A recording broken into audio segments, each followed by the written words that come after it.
Kimsingi mimi kama mwenyekiti wa serikali ya mtaa ninafurahi na najivuna kwa sababu huu mradi umeanza na mimi nikiwa madarakani. Nitoe fursa hii kuambia wananchi kwamba wale kwamba waamini sasa waamini kwamba mradi tayari umeanza.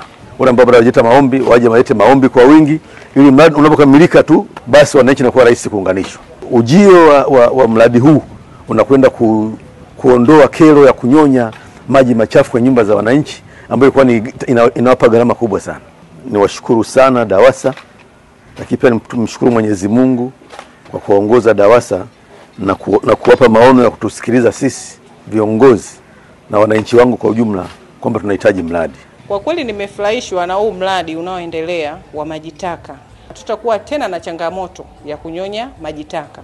Kwanza kabisa itapunguza gharama kwa sababu unyonyaji wa maji wa kuleta gari ni mkubwa sana, yani gharama yake ni kubwa. Nilikuwa na shauri wananchi wenzangu wakazi wa Sinza C, ninaomba utakaposikia ujumbe tujitokeze kwa wingi, kila mmoja afike serikali ya mtaa atapata maelekezo. Nashukuru sana serikali kwa kuweza kutuwekea mfumo huu kwa sababu ni mfumo ambao utatusababishia kuwa mazingira salama, na tunaiomba serikali iweze kuongeza spidi ili mradi uweze kukamilika na wananchi waendelee kupata huduma hii. Kwa hiyo nawaomba ndugu zangu wananchi wa Sinza C tuupokee mradi kwa mikono miwili na pia tufurahi kwa sababu ni mitaa michache ambayo yenye mradi kama huu.